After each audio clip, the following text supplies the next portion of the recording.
ইন্নাল্লাযীনা ক্বালু রাব্বুনাল্লাহ, পৃথিবীর সেই সমস্ত মানুষেরা যারা বলেছেন আল্লাহ আমার রব। রব মানে রব মানে রব মানে আল্লাহ না,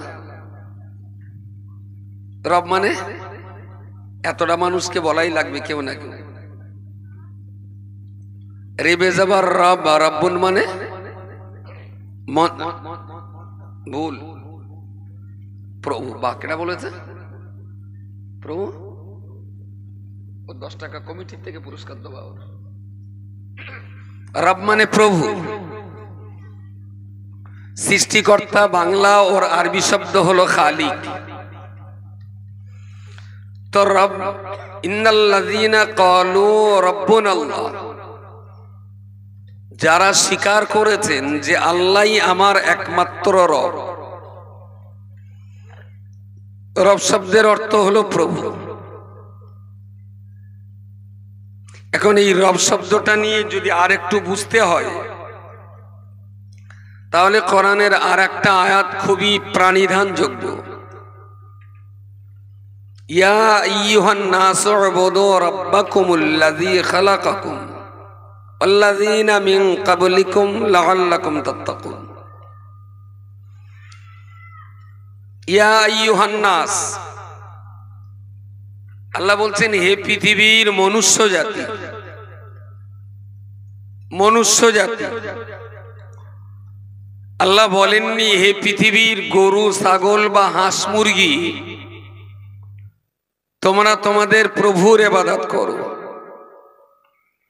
আল্লাহ বলেননি পৃথিবীর জলস্থি হাঙর কুমির ডলফিন বাঘ সিংহ হাতি, তোমরা তোমাদের প্রভুর ইবাদত করো। আসলে প্রভুর ইবাদতটা তাকেই করতে বলা মানানসই যিনি প্রভুকে চেনার যোগ্যতা রাখেন। যিনি প্রভুকে চেনার যোগ্যতা রাখেন তাকেই এই কথাটা মানানসই যে তুমি তোমার প্রভুকে ইবাদত করো। তো গরু ছাগল হাঁস মুরগি বাঘ সিংহ জলস্থি হামর কুমির কামড় তিমি মাছ ডলফিন এরা কেউই প্রভু চেনার ক্ষমতা রাখে না। এই জন্যই আল্লাহ এই সমস্ত চতুষ্পদ প্রাণী যারা, তাদের কাছ থেকে আল্লাহ ইবাদত আশা করেননি। আল্লাহ মানুষকে ডেকে বললেন ইয়া আইয়ুহান নাস, এ পৃথিবীর মনুষ্য জাতি, উবুদু রাব্বাকুম, তোমরা তোমাদের প্রভুর ইবাদত করো। আল্লাহ বলেননি যে হে পৃথিবীর মনুষ্য জাতি, তোমরা আমি আল্লাহ আমার ইবাদত করো। এই কথাটা এই আয়াতে বলেননি।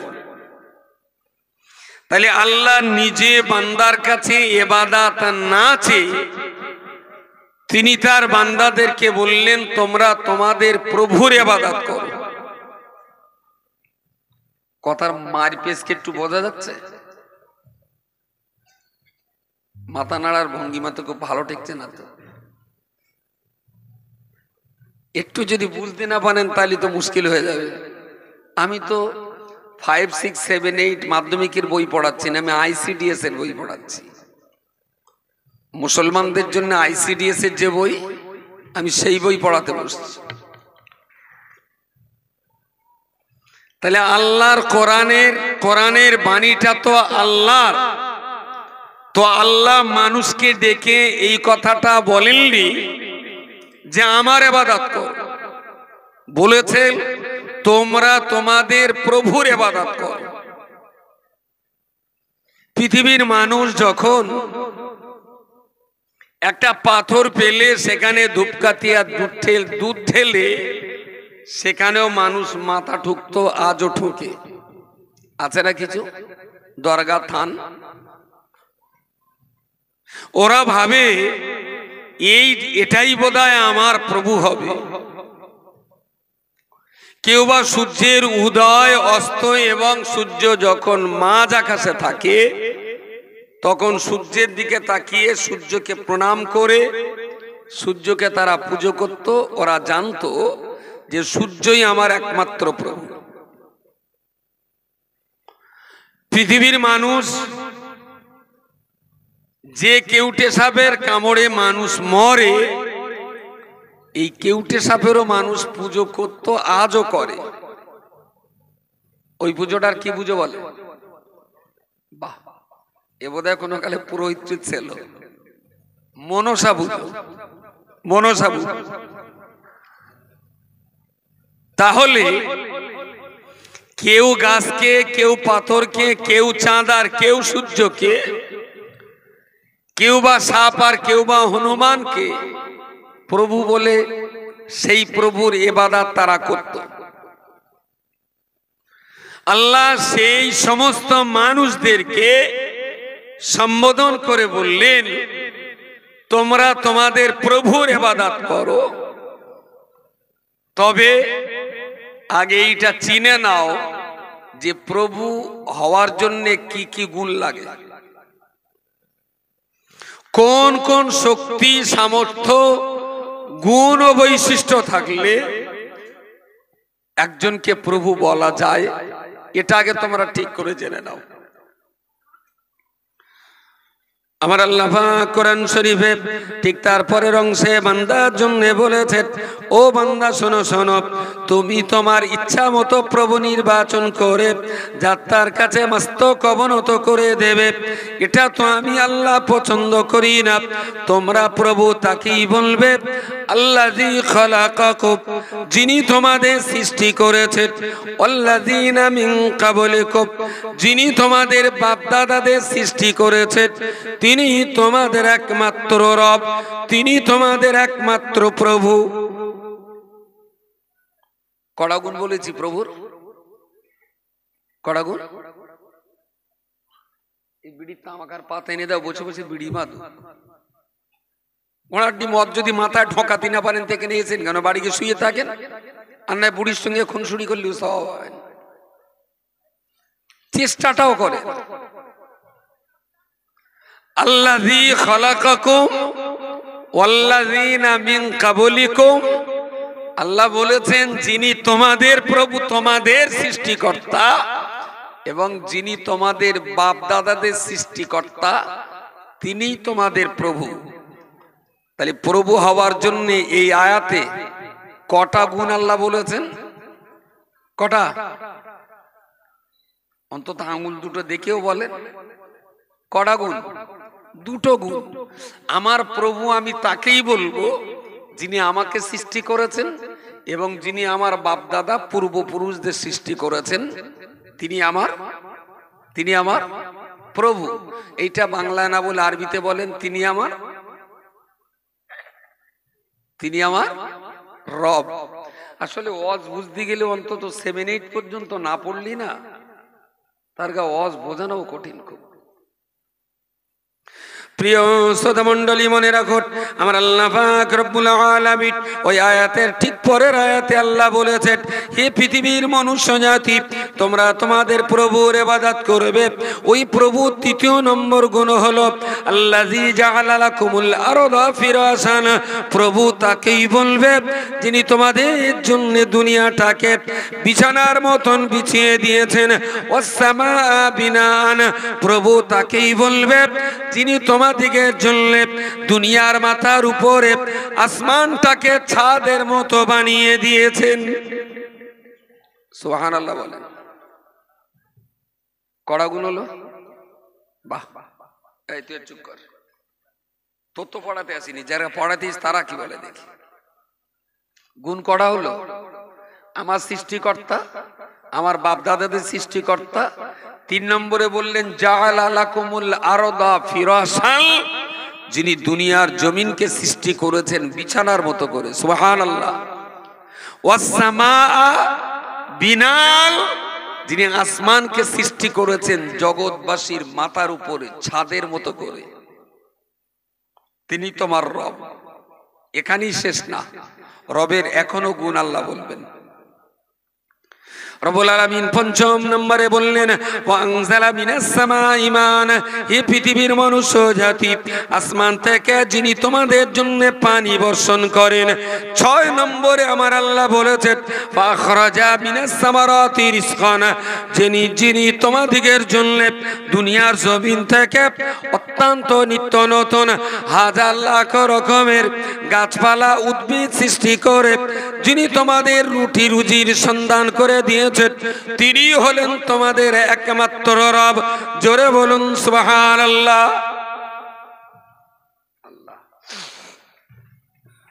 কড়া হলো কড়া। আমার এই ওয়াজ এখানে শুনতে হবে, বাড়ি গিয়ে বুড়ির সঙ্গে বলতে হবে, আর বৌমার সঙ্গে বলতে হবে। যে মনে রাখতে পারবেন না উঠে বাড়ি যান।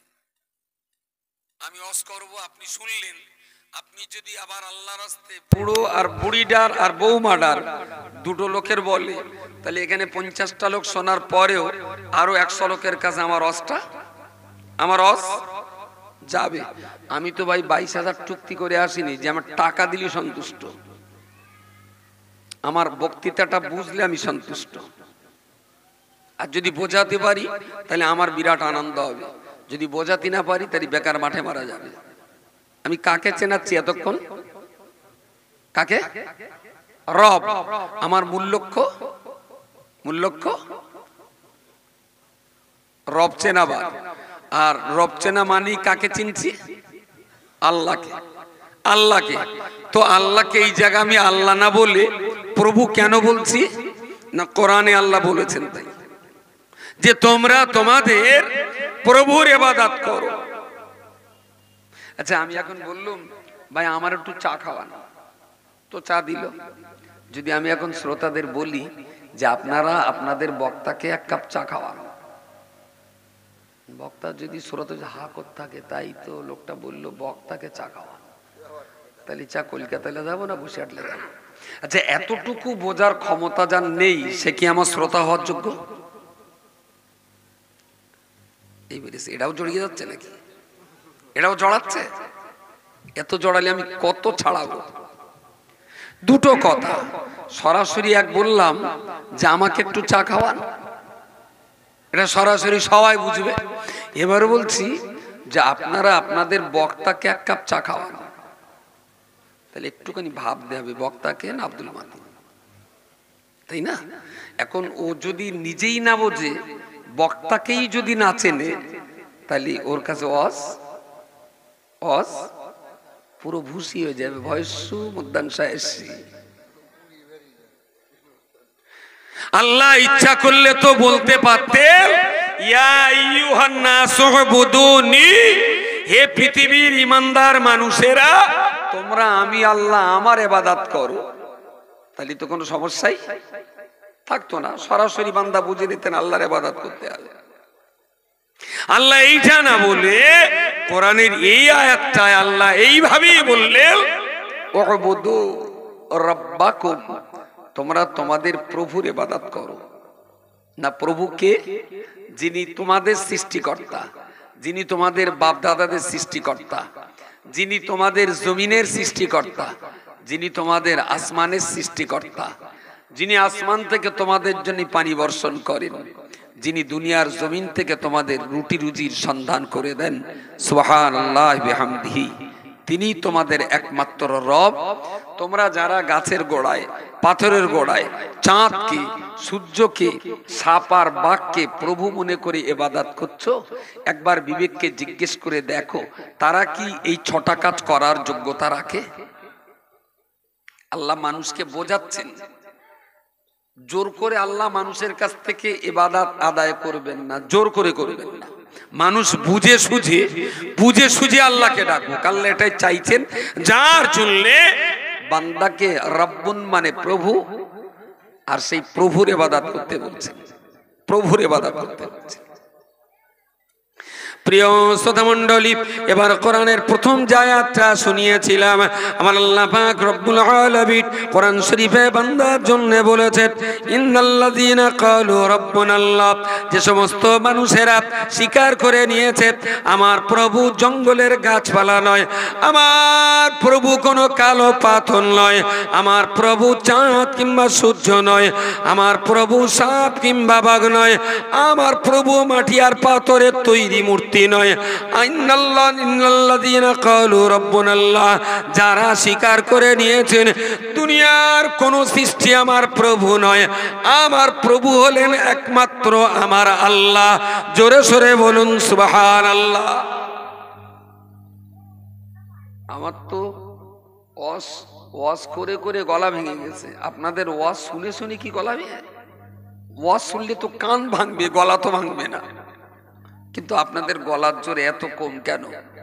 একটু আপনি চাঙ্গা হলি না, আমার মনে হবে আর এটাও ঠিক বুঝতে না পারলি না সুবহানাল্লাহ ঠিক জোরে বলতে ইচ্ছা হয় না। কমনে যে দিচ্ছি সুবহানাল্লাহ পাট বাগানে ধান বাগানে। আর শ্রোতা যখন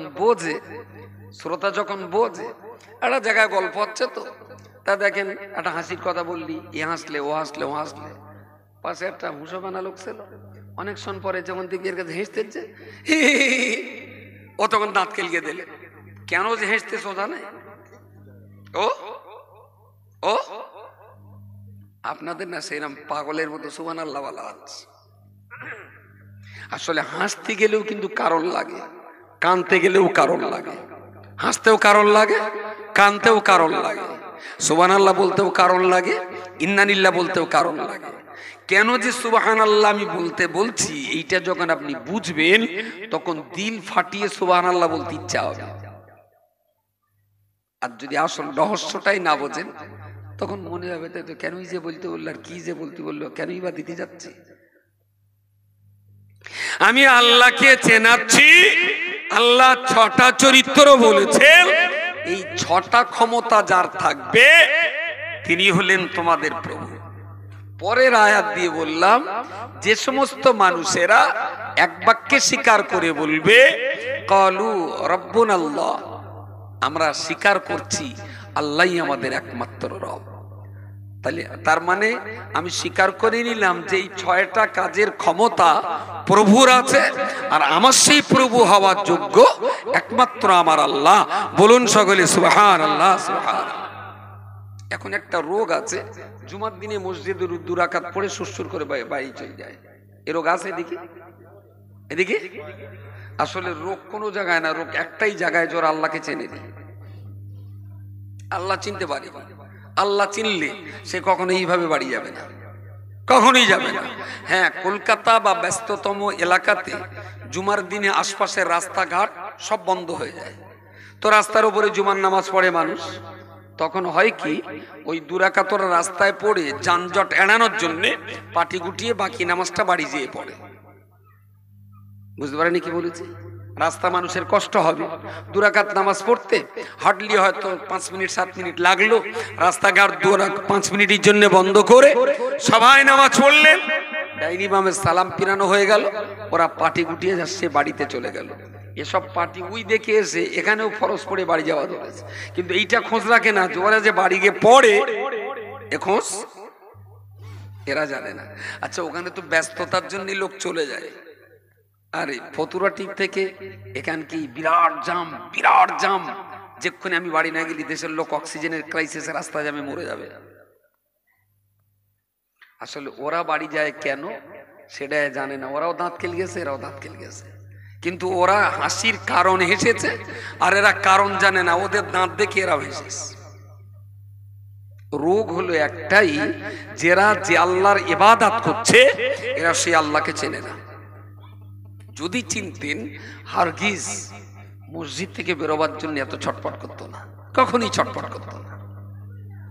আল্লাহ নবী হাদিস শরীফের ভিতরে বলেছেন, বাবা সাহাবী, আল্লাহ পাকের সেই সমস্ত ইমানদার বান্দা যারা মসজিদে আসলে ঠিক তাদের অবস্থা এমনই হবে, ডেঙ্গার মাছ পানিতে ছেড়ে দিলে ওই মাছটার যে অবস্থা হবে, ইমানদার বান্দা মসজিদে উঠলে পরে ডেঙ্গার মাছ পানিতে দিলে যে অবস্থা হয়, ইমানদার মসজিদে আসলে একই অবস্থা হবে।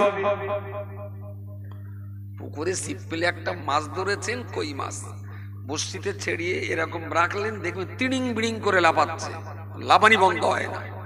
পাশে একটা বালতিতে পানি ছিল, আস্তে আস্তে ধরে ওর বালতিতে দিয়ে দিয়েছে, তিড়িং বিড়িং করবে। আর দেখবেন কি সুন্দর মস্তিনে ল্যাজ দুলে দুলে ওর ভেতরে। ওর জন্য শান্তি কোনটা, ড্যাঙাটা না পানিটা? কোনটা? এইবারে বোঝেন যে মাছ পানিতে যেমন, ইমানদার মসজিদে তেমন। ইমানদার রাসূলুল্লাহ তারপরে আয়াতে বলেছেন, বাবা সাহাবী, মুনাফিক ব্যক্তি তেমনই মসজিদে অবস্থা হবে, পানির মাছ ডাঙায় তুললে যে অবস্থা হবে, মুনাফিক মুসলমান মসজিদে গেলে ঠিক একই অবস্থা হবে। পানির মাছ ডাঙায় উঠলে যে অবস্থা হয়, মুনাফিক মসজিদে গেলেই সেই একই অবস্থা হবে। তাহলে এইবারে সামনের দিন একটু গেটের ধারে দাঁড়িয়ে দেখে নেবেন যে কড়া মাছ পুকুরি শান্তিতে আছে আর কড়া মাছ ডাঙায় লাফাচ্ছে। গেছে মাথায় কিছু? মাথায় মোমেন যদি হবে, সে মসজিদে যে শান্তি পাবে। কিসের শান্তি? আন্নাল মাসাজিদা লিল্লাহি ফালা তাদউ মাআল্লাহি আহাদা। আমার আল্লাহ কোরআনের ভিতরে বলেছেন, বান্দারে, ওয়া আন্নাল মাসাজিদা লিল্লাহ, আমার এই মসজিদ আমার জন্য তৈরি করা হয়েছে, ফালা তাদউ মাআল্লাহি আহাদা, এ মসজিদে আল্লাহ ছাড়া কাউকে ডাকা হবে না। আমি সেই মসজিদে আসতে পেরেছি, এখানে তওবা পড়া হবে, এখানে ইস্তেগফার পড়া হবে, সুবহানাল্লাহ পড়া হবে, কালমা শাহাদাত পড়া হবে। যত সময় মসজিদের ভিতরে থাকব, মিনিটে মিনিটে পাহাড় পরিমাণ সওয়াব হবে। এই মসজিদ থেকে আমি সহজে আর বাইরে যাব না। মাছের অক্সিজেন ডেঙ্গায় না বালতিতে, পানিতে? মাছের অক্সিজেন, ইমানদারের অক্সিজেন। কিন্তু সালাম ফিরিয়ে দোয়াটা করে ফের 12 রাকাত নামাজ পড়ি, ইমাম সাহেব একটু দোয়া করবে, ঘুরে বসে দেখলো ফজর আলী, ওমর আলী, কুদরতুল্লাহর বরকতুল্লাহ 4-5টা আছে। আজরাইলের সঙ্গে যে কটার মামলা চলতেছে, বুধবারে যায় না শনিবারে যায়, সেইরাম পাটি কটা আছে, চ্যাংড়া পাটি সব। এরপরেও বলছি, যে কটা বাকি নামাজগুলো পড়ে গেছে আলহামদুলিল্লাহ, আমি তাদের দোষ দেব না। কিন্তু যারা আসলে এ নামাজ মসজিদেও পড়িনি, বাড়ি গিয়েও পড়ে না, এরা কারা? বুঝতে পারেনি কি বলেছে? মসজিদেও পড়িনি, বাড়ি যেয়েও পড়েনি। আসলে এদের একটাই দোষ, এরা আল্লাহকে চেনেনি। যদি আল্লাহ চিনতেন, মসজিদ তাদের কাছে ততটাই শান্তির হতো, মাছ পানিতে যে যতটা শান্তি পায়। আল্লাহকে চেনেনি বলেই মসজিদ এদের কাছে আজ শান্তিদায়ক হতে পারছে না। ঠিক এই যে মজলিসে বসে আছেন, আজকে বিশ্বকাপ ফুটবলের ফাইনাল হচ্ছে আজকে। ওখান থেকে একটা লোকের খেলা দেখতে, শোন ভাই শোন, ওখান থেকে ডেকে এনে যদি এখানে বসান, ও কি খুব স্বস্তিতে এখানে থাকবে? বোধহয় থাকবে, কেনে ভাববে চীন বোধহয় এবার গোল দিচ্ছে, বোধহয় আর্জেন্টিনা বোধহয় ফাউল করলো, ও থাকবে ধরে কেনে, কিন্তু রুহ। তাহলে ও কি এই জায়গার জন্য খুব মানানসই না। মুনাফিক মসজিদের জন্য খুব মানানসই না।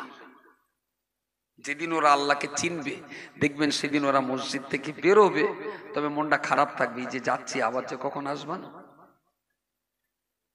বোঝেন আমার কথা? একান্ত প্রয়োজনে তাগিদে ইমানদার মুমিন আল্লাহওয়ালা যারা মসজিদ থেকে বেরোবে বটে, কিন্তু বেরোবার সময় ওর মনের ভিতরে একটা ঝটকা মারবে, আবার যে কখন আসবা না, সারাদিনকে সময় পাবো, রোজ যাই করে আসরের নামাজটা অন্তত আসতেই হবে। দ্যাট ইজ মুসলিম।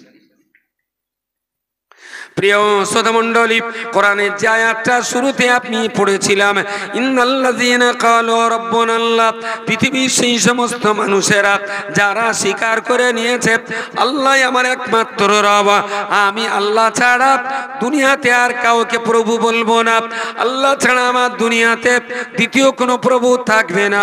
প্রভু কাকে বলবো?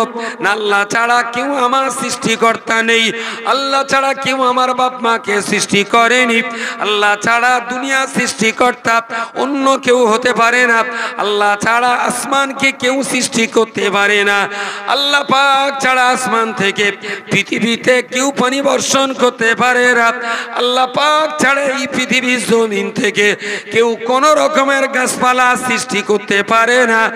এই ক্ষমতা যখন আমার আল্লাহ রয়েছে, তাই আমি অম্লান বদনে মেনে নিলাম আল্লাহ পাক ছাড়া আমার চললে দ্বিতীয় কোনো কাউকে আমি প্রভু বলে মানি না। জোরে সরে বলুন সুবহানাল্লাহ। আল্লাহ আমার একমাত্র রব। এই কথাটা তখনই মানুষ বলতে পারে যখন আগের এই ছটা সুন্দর করে জানবে, বুঝবে। আচ্ছা, তা আপনি বুঝলেন তো? আমি বললাম, আপনি বললেন হ্যাঁ ঠিক আছে, এগুলো সব আল্লাহই করেছেন। এখানে তো এই ছোট্ট একটা প্যান্ডেল করা, ছোট একটা প্যান্ডেল, তা খুঁটি টিউবলাইট যা বেঁধেছে সেই আন্দাজে মনে হচ্ছে 2, 4, 6, 7, 8টা, আর এধারে সব দেয়ালের গায়ে বেঁধেছে না খুঁটি বেঁধেছে, তা 16টা খুঁটি আছে এটাই, আর দুগুনো 16টা, আর এর মাঝখানে একটা থাকতে পারে, 16টা খুঁটি আছে। আচ্ছা, একটুখানি একটা ছাদ যদি এই ত্রিপল ছটা ত্রিপল দিয়ে একটুখানি একটা ছাদ দাঁড় করাতে যদি 16টা খুঁটি লাগে, যদি আপনার হিসেবে খুঁটি দিয়ে যদি আল্লাহ আসমান তৈরি করতেন, কটা খুঁটি লাগতো? 10টা না 15টা? আর সেই খুঁটিগুলো কি বাঁশ দিয়ে সম্ভব? বাঁশ দিয়ে একবার ভেবে দেখেছেন? এখান থেকে, এই মাটি থেকে যে আসমানটা আপনি দেখছেন, এই মাটিতে দাঁড়িয়ে যে আসমানটা আপনি দেখছেন, এখান থেকে এই আসমানটা যতটা দূরত্ব, প্রথম আসমানটা আবার ততটাই মোটা, ও থিকনেস, ও পুরুষ্ট, পুরু বলে নাকি বলে না, পাতলা কাতা না, পুরু কাতাটা দাও, পুরু মানে মোটা। তাহলে এই জমিন থেকে এই আসমান পর্যন্ত যতটা দূরত্ব, একটা আসমান আবার ততটাই মোটা। এই বিরাট আসমান, কোনো খুঁটি নেই, ওয়াল বিম নেই, টাই বিম নেই, শূন্য মার্গে কিভাবে মাথার উপরে যিনি ভাসিয়ে রেখেছেন, তিনিই তো আমার একমাত্র রব। শুধু বললেন আসমানের সৃষ্টিকর্তা যিনি, তিনি আমার রব, শুধু বললেন মানে ওটা ইমানের কথা। কিন্তু এইটা যখন আর একবার ভেবে চিনতে বললেন যে না, আসমান তো সৃষ্টিকর্তা আল্লাহই করেছেন, এটা তো ঠিক, কিন্তু অবাক ব্যাপার, একটা খুঁটি নেই, অবাক ব্যাপার, একটা টাইবি ওয়ালবিম কিচ্ছু নেই, শূন্য মার্গে, একেবারেই শূন্য মার্গে আল্লাহ পাক এই আসমানটাকে ভাসিয়ে রেখেছেন। তাহলে এইটা নিয়ে আর একটু ভাবলেন মানে আপনার ইমান যে ধাপে ছিল, তাছাড়া আর এক ধাপ আপনার ইমানটা উপরে উঠলো। সুবহানাল্লাহ। That is ফেকের। ফেকের মানে বলতে হবে, ফেকের মানে চিন্তা। তার মানে ওই ফতোরাটির গা ঘেঁষে লক্ষণ কাঠির দিক গেছে, পুরো গ্রামে ঢুকিনি। চিন্তাটা উত্তর দিয়েছেন, একটু গা ঘেঁষে গেছে, পুরো হইনি। ফেকের মানে বলেন। ও তো আগে একজন বলেছেন, আমি তো মানলাম, অন্য চিন্তা করে অন্য একটা কিছু বলেন, মূল্যায়ন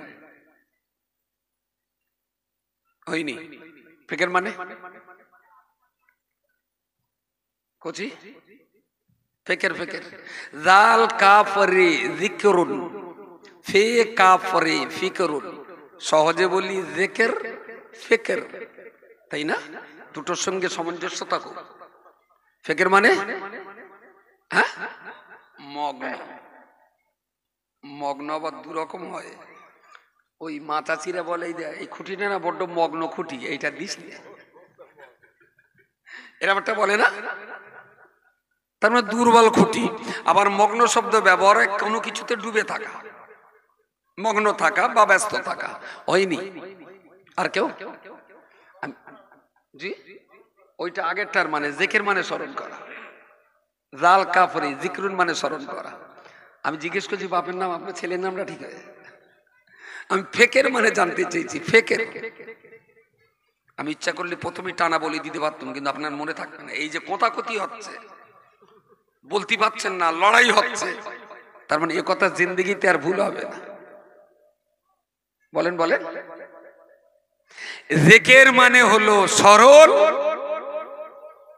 দাঁড়াও, কেমন মনে হচ্ছে বলেন দিন এবারে। ফিকির মানে গবেষণা, রিসার্চ করা। ইনি যেটা বলেছেন চিন্তা, তার মানে চিন্তাটা হলো নদীর উপরে ঢেউ, আর গবেষণাটা হলো ওই ঢেউয়ের মাঝখানে ডুব মেরে নদীর তলদেশে প্রবেশ করা। দ্যাট ইজ ফিকির, গবেষণা। প্রিয় শ্রোতা মণ্ডলী, মনে রাখুন, আমি আপনাকে বলতে চাইছি, আমার আল্লাহ পাক রব্বুল আলামিন কোরআন শরীফের ভিতরে বলেছেন, ইন্নাল্লাযীনা ক্বালু রাব্বুনাল্লাহ, এই পৃথিবীর মনুষ্য জাতি, তোমরা যারা আমি আল্লাহ আমাকে রব বলে স্বীকার করে নিয়েছ, আমি আল্লাহ তোমাদিগের জন্য বলছি।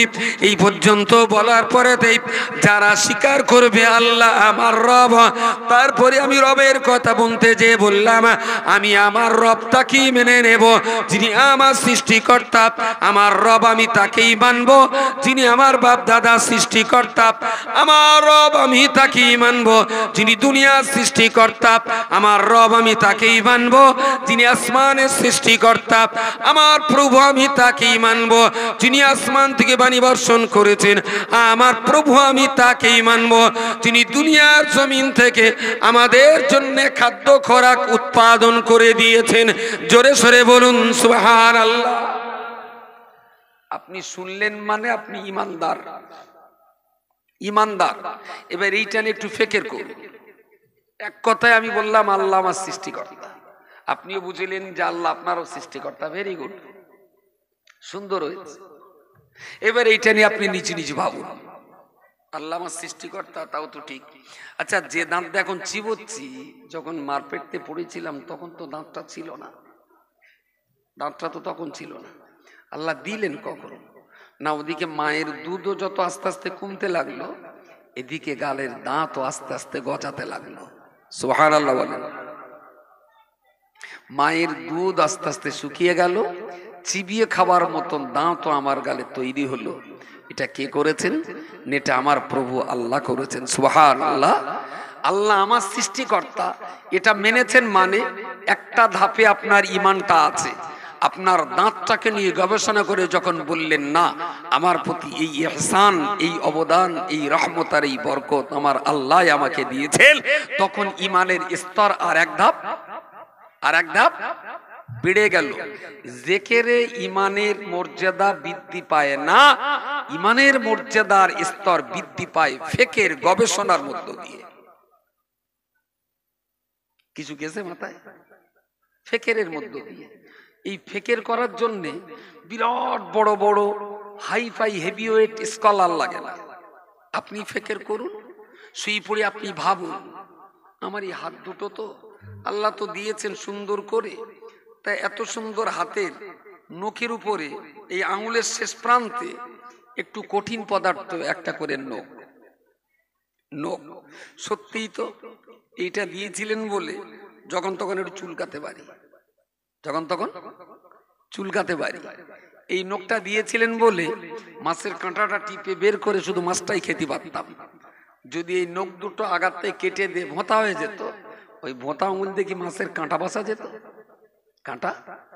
আরে মালিক, তুমি আমারে কত সুন্দর না সৃষ্টি করেছো, যে আমার আঙুলের আগায় একটু নখ দিয়েও তুমি আমার জিন্দেগিতে উন্নত করার জন্য আমার আঙুলের ডগায় তুমি নখ দিয়ে দিয়েছো। এটা ফিকির করবেন তো ইমানটা যে ধাপে ছিল আর এক ধাপ। এই ফিকির করতে করতে যখন আপনি গবেষক ভালো, চিন্তা ভালো, ফিকির করতে করতে যখন আল্লাহকে চিনবেন, তখন আর মসজিদ থেকে বেরোতে মন চাবে না, মনে হবে নামাজ তো পড়ি, আয় 2 মিনিট বসে একটু ভাবি না, 2 মিনিট বসে ভাবি, এই তো বসে আছি, এক্ষুনি যদি মসজিদের ছাদটা ভেঙে ঘাড়ে পড়ে আমি তো মরে যাব। আচ্ছা, মসজিদের এই ছোট্ট ছাদটা যদি ভেঙে পড়ে আমি তো মরবো, কিন্তু কিয়ামত বলে একটা দিন তো আছে, যেদিন চাঁদ সূর্য অ্যাক্সিডেন্ট হবে, যেদিন সূর্য ভেঙে চৌচির হয়ে পৃথিবীতে পড়বে, যেদিন হিমালয়ের মতো পাহাড়গুলো তুলোর মতো মাথার উপরে উঠবে, যেদিন উপরের রাজপ্রাসাদগুলো ভূমিকম্প হয়ে মাটির তলায় ঢস লেবে যাবে, আর মাটির তলার ওয়া খরাজাতিল আরদু আসকালাহা আকালাল ইনসানু মা লাহা। হায়রে পড়া কপাল, মানুষ কেন বুঝবে না? মানুষ কেন যে কোরআনের কাছে আসে না?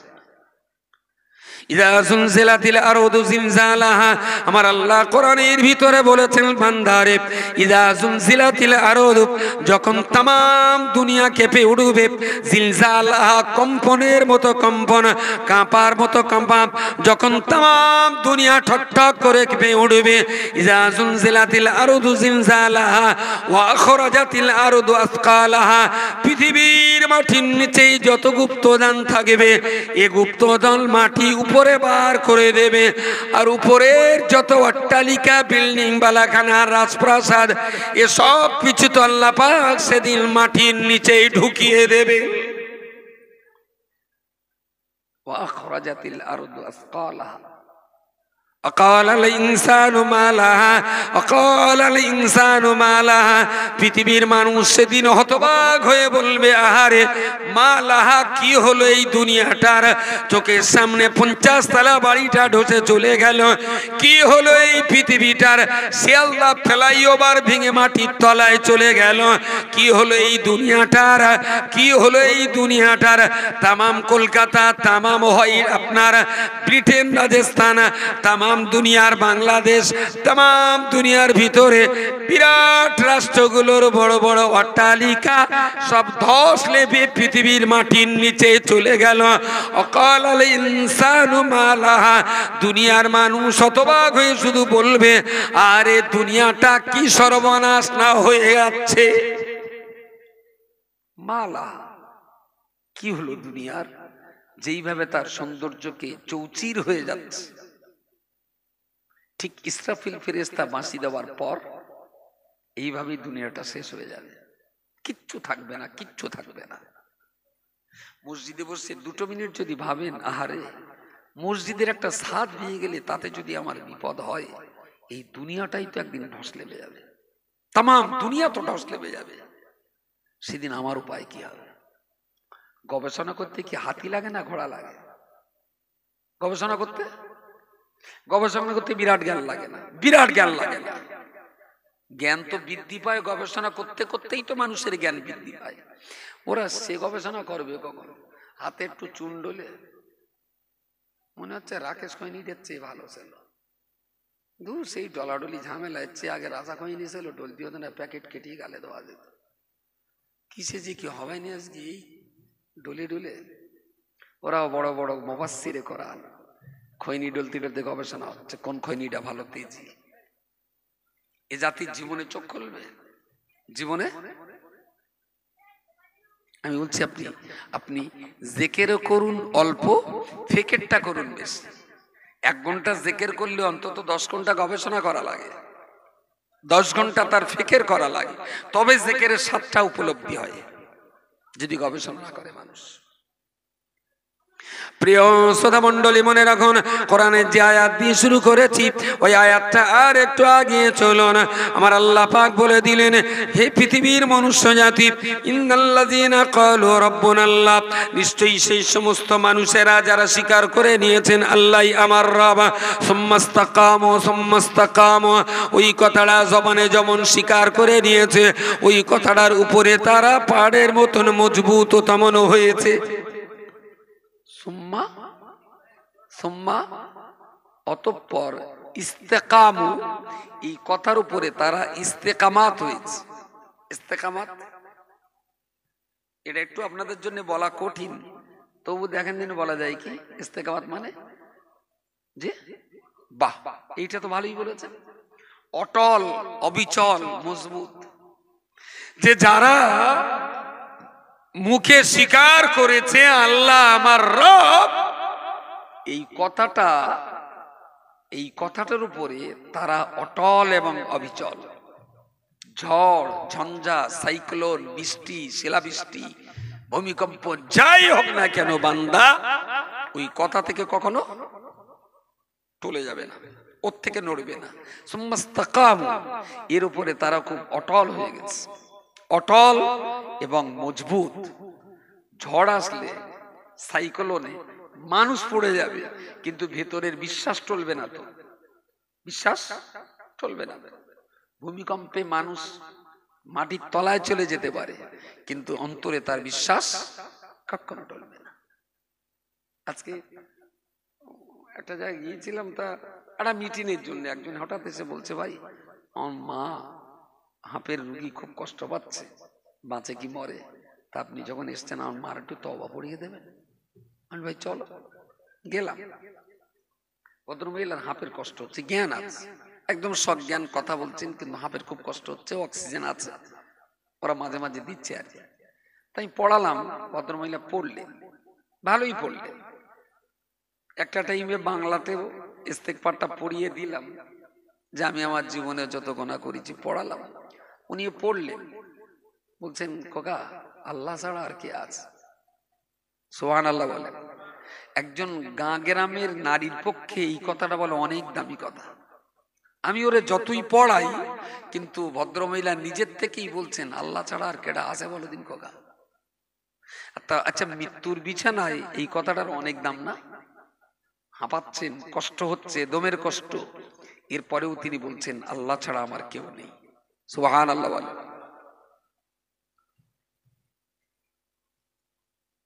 আচ্ছা, পেছনের দিকে কেউ সুবহানাল্লাহ বলতেছ বলে মনে হয়? এরা যেদিন হাঁপাবে সেদিন অন্তত এখন থেকে সুবহানাল্লাহ বলাটা অভ্যেস করেন, যেন সেদিনেও মুখে সুবহানাল্লাহটা একটু জারি থাকে। এখন থেকে যদি অভ্যাস না হয়, সুস্থ শরীরেও যদি মুখ দিয়ে আল্লাহর গুণগান না বের হয়, ওইরকম হাঁপের সময় বেরোবে বলে মনে হয়? হ্যাঁ, আল্লাহ সুম্মাস্তাকামু, ওরা মুখে যেমন বলেছে আল্লাহ আমার রব, ওরা এই কথার উপরে তেমন অটল, অটল এবং অবিচল। পাহাড় টলে যাবে, ওদের কথা কখনো টলবে না। মুসা কালিম সাহেব বলছিলেন অনেক কথা, কিন্তু বললে কি হবে? আসলে যত মানুষ বলে যে আমি দাদা পীরের সিলসিলার মানুষ, এরা কি দাদা পীরের সিলসিলার উপরে অটল এবং অবিচল আছে? অটল? দাদা পীরের সিলসিলার কোন লোক তার বাড়ির মেয়েটা বেপর্দায় ঘুরবে, অথচ সে কি দাদা পীরের সিলসিলার লোক, দাবিটা কি মানানসই? দাদা হুজুরির কোন ভক্তের বউ বেপর্দায় যাবে না। আচ্ছা, দাদা হুজুরির ভক্তি করা মানুষের বউ কি মহিলা সমিতি করতে পারে? পারে না। আচ্ছা, দাদা হুজুরির সিলসিলার যারা ভক্ত, তারা কি কখনো ওয়াজ করে টাকা চেয়ে নিতে পারে? পারে না। দাদা হুজুরির সিলসিলার যারা ভক্ত, তারা কি মেলার ফিরে বসতে পারে? কি মেলা? কুমারপুকুরের মেলা। আচ্ছা, দাদা হুজুরির কোন ভক্ত তার বউকে কি রাস্তায় নাচাতে পারে? নাচাতে পারে না।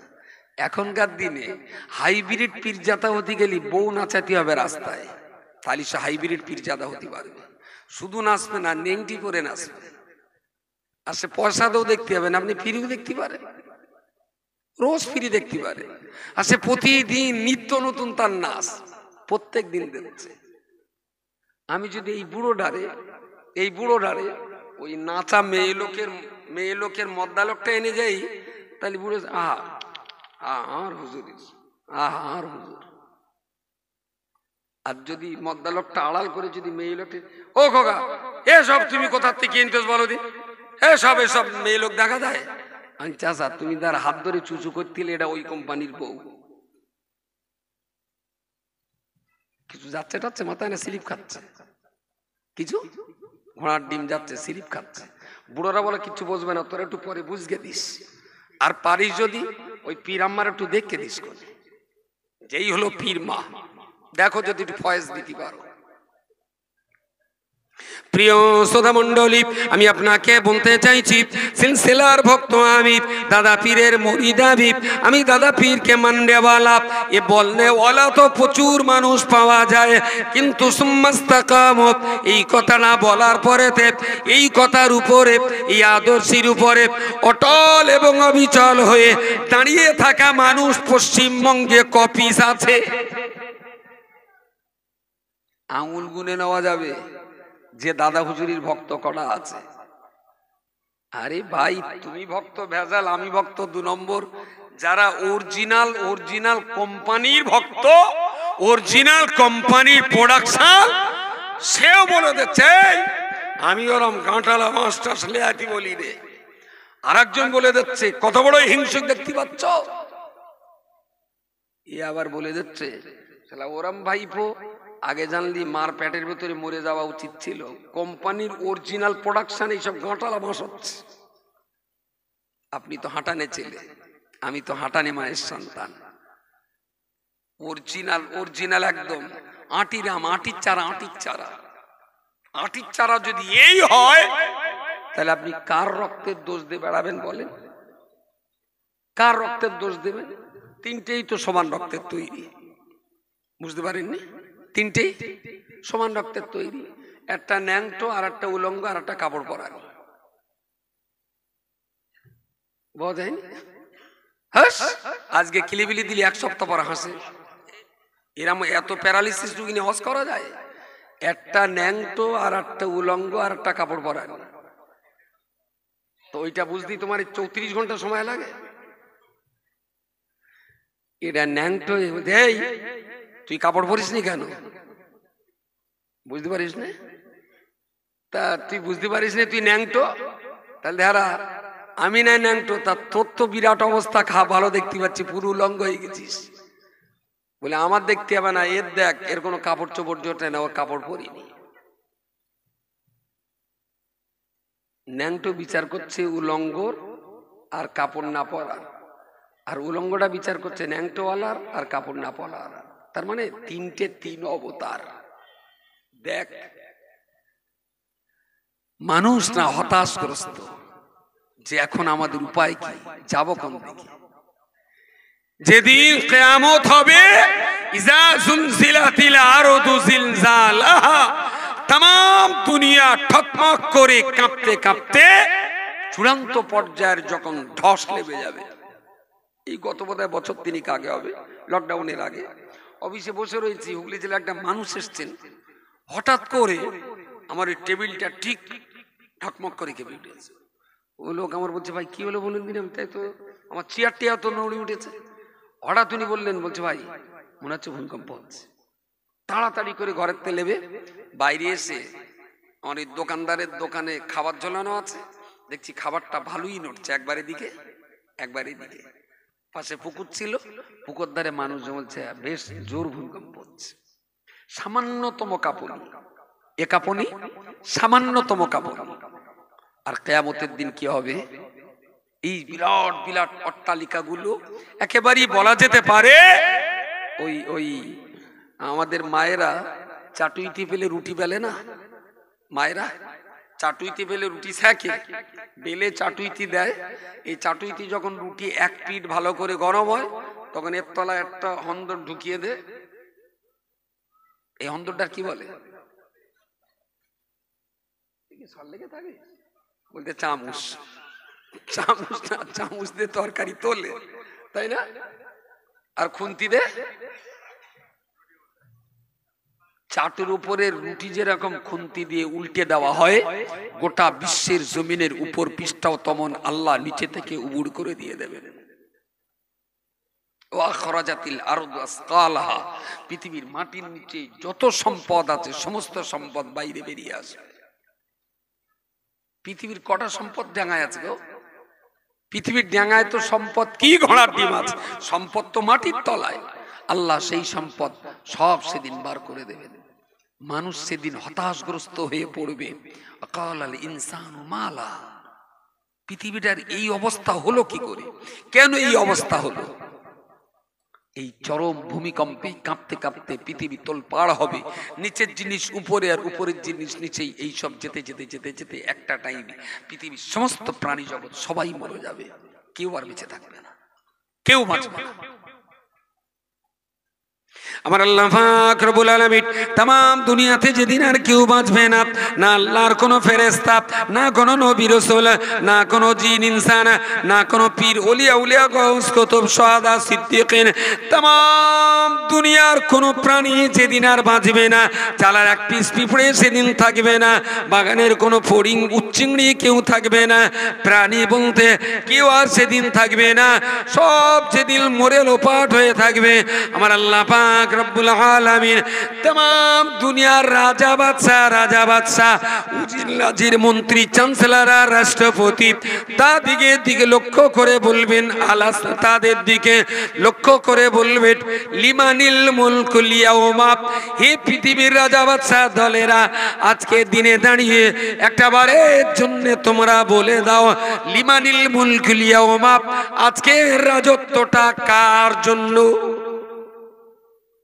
লিমানিল মুলকুল ইয়াউম, আজকে রাজত্বটা কার? কারগিল সেক্টরের 5 বিঘে জমি নিয়ে ভারত আর পাকিস্তান দাঙ্গা হয়েছিল। চীনের কয়েকটা পয়েন্টের জমি নিয়ে ভারতবর্ষের চীনের বেশ খানিকটা রক্ত গরম হচ্ছে। বাংলাদেশ থেকে পাকিস্তানি শাসকদের হটিয়ে দেওয়ার জন্য 71-এর ভাষা আন্দোলনে বাংলাদেশিদের রক্তে বাংলার মাটি যমুনা লাল হয়েছিল। এসব তো পৃথিবীর রাজা বাদশাদের লড়াই। ব্রিটিশ ইংরেজরা আমাদের এই দেশে রাজত্ব করত, তাদেরকে উৎখাত করে দিয়ে দেশীয় স্বরাজ প্রতিষ্ঠার জন্য এদেশের মানুষ জান প্রাণ অর্থ দিয়ে তারা জীবন দিয়ে লড়াই করে ব্রিটিশকে তাড়ালো। কিসের জন্য? না দেশের জন্য।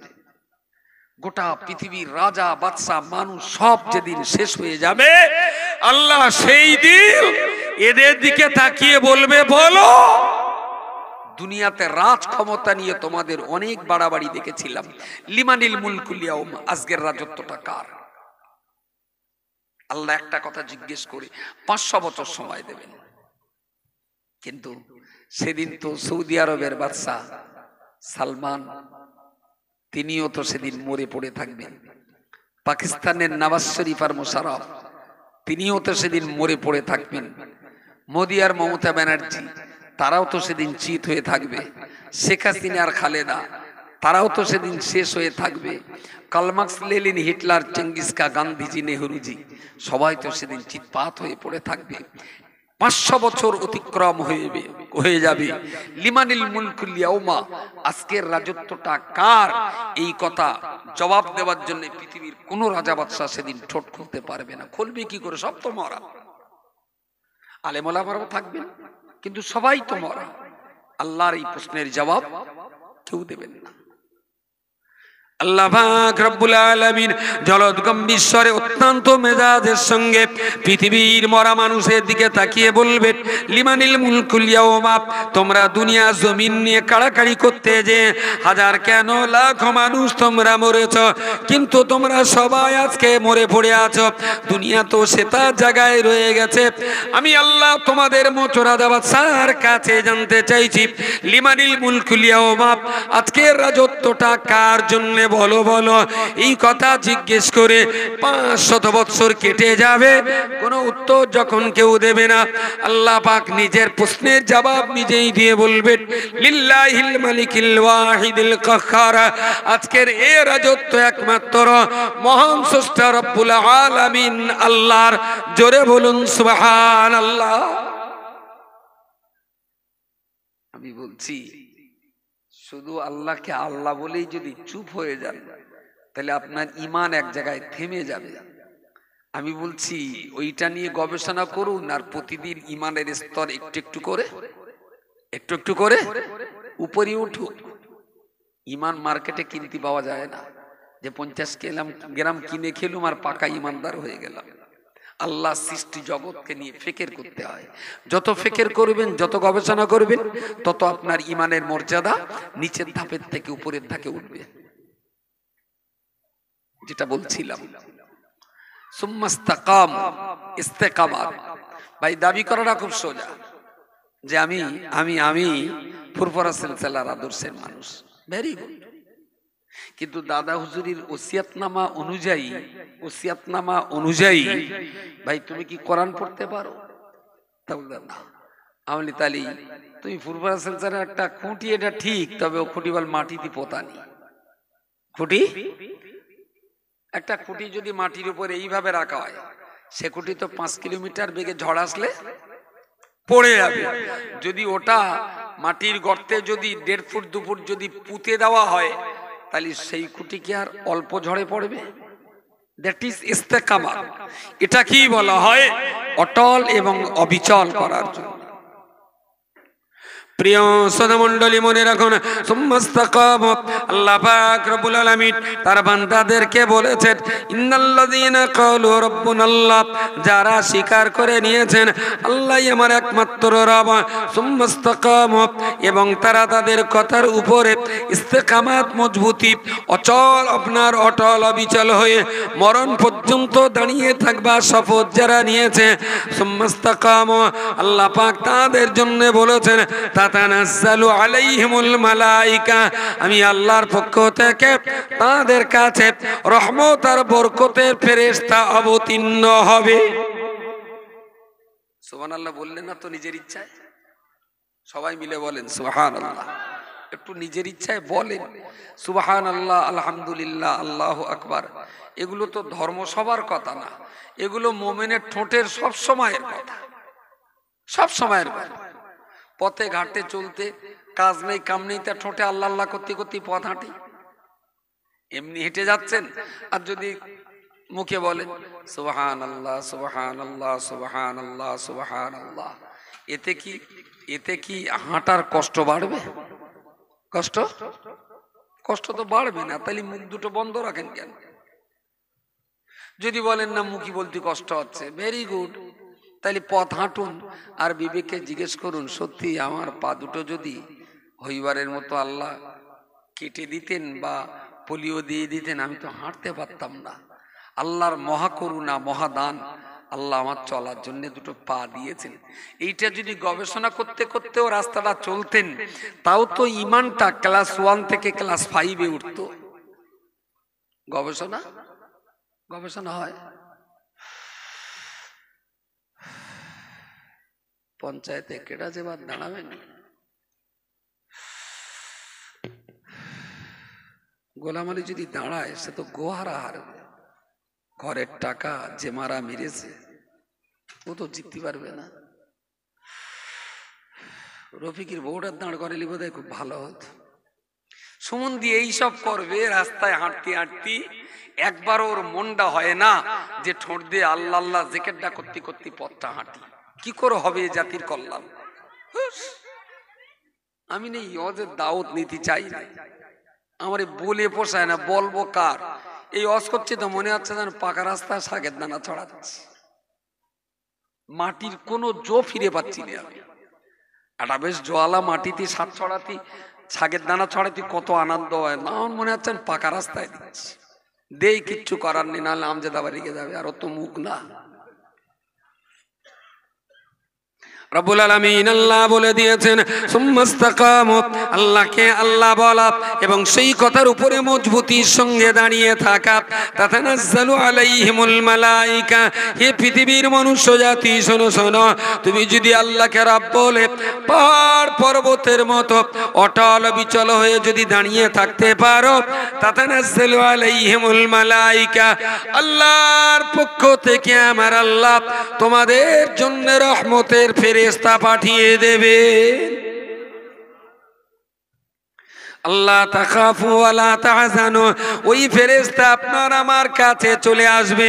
আল্লাহর ফেরেশতা এসে বলবে আল্লাহ তাখাফু, ও বান্দা তোমার আর ভয় করতে হবে না, ওয়ালা তাহজানু, দুশ্চিন্তা করতে হবে না, তোমার ভয় করতে হবে না, দুশ্চিন্তা করতে হবে না। আমরা আল্লাহর ফেরেশতা, আল্লাহ পাক তোমার কাছে আমাদিগকে থাকতে বলেছেন এবং আল্লাহ কিছু কথা বলেছেন, আল্লাহর পক্ষ থেকেই তোমাকে জানাচ্ছি আল্লাহ তাখাফু ওয়ালা তাহজানু, আজ থেকে তোমার আর কোনো ভয় থাকলো না, আজকে থেকে তোমাকে আর দুশ্চিন্তা করতে হবে না। কারা বলবে? বলেন বলেন, কারা? ফেরেশতারা। আচ্ছা, হাজী নুরুল আমার পিঠে হাত থেকে যদি বলে মাদিন, ও এহকাল পরকাল তোমার চিন্তা করতে হবে না, আমি তোমার সঙ্গে আছি, আমি কি নিশ্চিন্তা হতে পারি? পারবো? বাহ। এখন যদি আমাদের বসিরহাটের আল্লামা শাহ সুফি এমপি সাহেব, ও তো নাম ধরতে আমার উঁচু কেটে যাওয়ার ভয় করে, বুঝতে পারেননি? উনি এসে যদি আপনার মাথায় হাত দিয়ে বলে, গোলাম ভাই কোনো চিন্তা নেই, আমি খুব ভালো গান করতে পারি, আমি আছি আপনার সঙ্গে, বলতেছে তাই? হ্যাঁ, আচ্ছা, ওর কথায় কি নিশ্চিন্তা হবার কোনো আশ্বস্ত আশা করা যায়? আশা? বরং মনে মনে মনে হবে, শালি আমার চিন্তা করতে হয় না, তোর চিন্তা মারা। আচ্ছা, খোদ আমাদের দিদি এসে যদি মাথায় হাত দিয়ে বলে, তোমার কোনো চিন্তা নেই, আমি আছি, আপনি কি নো টেনশন হতে পারেন? No tension. কিন্তু আল্লাহর পক্ষ থেকে দুইজন ফেরেশতা নুরানি চেহারা নিয়ে দাঁড়িয়ে যদি বলে, গোলাম আলী ভাই তোমার এই ইমানের উপরে ইস্তেকামাত থাকার কারণে আমরা দুইজন ফেরেশতা আল্লাহ তোমার কাছে পাঠিয়ে দিয়েছেন, সুবহানাল্লাহ। আল্লাহর পক্ষ থেকে তোমাকে বলছি, আল্লাহ তাখাফু ওয়ালা তাহজানু, তোমার কোনো ভয়ও নেই, তোমার কোনো দুশ্চিন্তা নেই। এই কথাটাই ইমানদারের কি কোনো সন্দেহ হতে পারে? আর সন্দেহ, যেহেতু কথাটা আমি কোরআনে পেয়েছি, সুতরাং এখানে আর সন্দেহ করার কোনো জায়গা নেই। ওয়াবশিরু বিল জান্নাতিল্লাতী কুনতুম তুআদুন, আল্লাহর বান্দা শুনুন না, শুধুমাত্র দুশ্চিন্তা মুক্ত নয়, শুধুমাত্র ভয় মুক্ত হওয়ার জন্য আমরা আসিনি। আল্লাহ পাক আমাদের দিয়ে আপনাকে বলতে বলেছেন, আমরা আপনার জন্য আল্লাহর পক্ষ থেকে সুসংবাদ নিয়ে এসেছি। ওয়াবশিরু, আপনি আর একটা সুসংবাদ গ্রহণ করুন। ওয়াবশিরু বিল জান্নাতিল্লাতী কুনতুম তুআদুন, দিন রাত 24 ঘন্টা চলাফেরার ওঠা বসায় আপনি আল্লাহর কাছে যে জান্নাতের কামনা করতেন, আমরা আল্লাহর পক্ষ থেকে আপনাকে সেই জান্নাত দেওয়ার সুসংবাদ দিতে এসেছি। জোরে বলুন সুবহানাল্লাহ। পৃথিবীতে চারিপাশে যা দেখছি, তাতে কারো উপরে আর ভরসা করা যাচ্ছে না, ভরসা করা আর যাচ্ছে না। তবে আলেমুল আমাদের প্রতি একটু ভরসা করেন, এটা আমি জানি। কিসের ভরসা? না, এই হুজুরটা আমার দুটো কথা বললে আমার একটু লাভ হবে, এটা অনেক তো মানুষ করে। তো এখন যা দিনকাল পড়ে গেছে, কোনো আলেমের ওয়াজ শুনতে গেলি তার বলতে হবে, ভাই তোমার বোর ফেসবুকটা একটু দাও, তোমার বোর ফেসবুকটা দাও, ইউটিউব চ্যানেলটা দাও, তোমার বোর ইনস্টাগ্রামটা একটু দাও, দেখে নেই যে পীর আম্মার চরিত্রটা কিরকম। যদি পীর আম্মার চরিত্র ভালো থাকে, তারপরে পীর বাবার ওয়াজ শোনা যাবে। এই দেখ, বুড়ো লোকটা বলে হাত এড়াচ্ছে, কোনো লাইন পাচ্ছে না, পরে একটুখানি ওরা কম্পাস দিয়ে দিবি। বুড়ো লোকটা আমি দেখতে পাচ্ছি ভালোই, ওরা খোঁজাখুঁজি করতেছে যে ওয়াজটা যাচ্ছে কবে, কোনো লাইনও পাচ্ছে না। মেয়ে কি মদ্দা, এড়িয়ে কি হিজড়ে, এরা বলে দেবেন পরে আপনাদের। প্রিয় শ্রোতা মণ্ডলী, মনে রাখুন, এত সময় বলার পরে আমি যে কথা বলার জন্য এতক্ষণ ধরে আপনাদের সামনে 1 ঘন্টার অধিক সময় ধরে বকছি, আমার মূল বক্তব্য আমার জাতির কাছে, আমার বাপ আমার আপন, মা আমার আপন, আমার ছেলেটা, আমার মেয়েটা, আমার ভাইটা, আমার বোনটা, এরা সবাই আমার হতে পারে, কিন্তু বান্দা চরম মুহূর্তে মনে রাখবেন, এমন একটা সময় চলে আসবে যেদিন বান্দা বাপ বেটা, ভাই বোন, মা বেটি, চাচা চাচি, আমার প্রিয় জীবন সঙ্গিনী, আমার স্ত্রী, আমার পিতা মাতা, কেউ তো সেদিন আমার হবে না।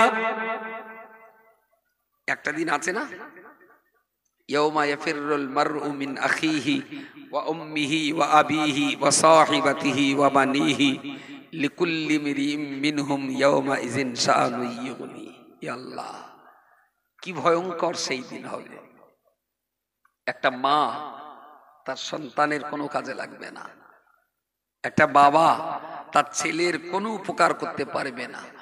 ইয়াউমা লা ইয়ানফাউ মালুন ওয়ালা বানুন, সেই কঠিন দিনেতে বাংলা একটা কথা বলে না, চাচা আপন প্রাণ, এটা দুনিয়ায় না, এটা ভুল কথা। দুনিয়ায় এরা ভয় না। কেরা বলেছে এরা ভয়? এখন যদি ফতুয়াটির লোক আমার মারে, ও লক্ষণকাটির লোক এসে আমার থেকে বাড়লে যাবে। দুনিয়ায় একটা বিপদ বলেন যে বিপদে আপনি কোনো মানুষকে পান না। একটা বিপদ বলেন আপনি যে বিপদে, যে মুসিবতে আপনি কোনো মানুষকে পাননি, বলুন বলুন। টিএমসির লোকরাও যদি আপনাকে মারে, আমি বলছি টিএমসির আর এক দল লোক আছে যারা আপনার টাকা দিয়ে চিকিৎসা করাবে। অস্বীকার করতে পারবেন? মুসলমান যদি আপনাকে মারে, মুসলমানদের আর একটা টিম আছে, তারা আপনার গালে দুধ দিয়ে আবার জ্ঞান ফেরাবার চেষ্টা করবে। আপনি রাস্তায় অ্যাক্সিডেন্ট হয়ে পড়ে আছেন, কোথায় বাড়ি কি বৃত্তান্ত কেউ জানে না, চোখ খুলে দেখছেন যে একজন হিন্দু লোক আপনাকে হসপিটালে ভর্তি করে আপনার মাথায় বাতাস দিচ্ছে। এটা কি অসম্ভব বলেন? তাহলে পৃথিবীতে এমন কোন বিপদ নেই যে বিপদে আপনি কাউকে পাশে পাচ্ছেন না। সে বিপদ যত কঠিন হোক, যত হালকা হোক, যাই হোক না কেন, দুনিয়াতে আপনি কাউকে না কাউকে পাশে পাবেন। না হলে আপনি বলুন যে এই বিপদ আমি কাউকে পাচ্ছি না, মনে হচ্ছে কিছু? কিরম একটা বলে যে এই বিপদটাই কেউ আমি কাউকে পাশে পাচ্ছি না, একটা বিপদ। হ্যাঁ, মরণের সময় ভাই, মরণের যন্ত্রণাটা আপনার হবে, কিন্তু বাড়ির লোক সবাই মিলে কিন্তু চেষ্টা করবে, গালে একটু রস দিয়ে, কে একটু পানি দিয়ে, কি একটু স্যালাইন দিয়ে, কি একটু অক্সিজেন দিয়ে কষ্টটা যাতে কম হয়, এটা কিন্তু সবাই চেষ্টাটা করবে। তবে আপনি তো বলেছেন একদম লাস্টের শেষ পরীক্ষা, ভালোই বলেছেন। আচ্ছা, ওইটা যদি আমি বাদ দিয়ে তার আগের এইগুলো নেই, 80 বছর তো বাঁচবেন ধরে নিলাম, ওই একটা দিন বাদ দিয়ে 79 বছর 364 দিনের হিসেবটা হোক, বুঝতে পারেন? সবাই থ্যাংক ইউ। আরে ছোট্ট কচিটার মুসলমানিদের দেলে হেলান্দে বসে রয়েছে ঠ্যাং ফাঁক করে, ওর মা গেছ গোসল করতে, কচি জ্বালা করতে চিড়িক মেরে উঠতেছে, পাশের বাড়ির চাচি ছুটে এসে, ও শোনা মানে একটুখান বস, কচি উঠিস নে বাপ, রক্ত করে বসে একটুখান, তোর আম্মা আসতে।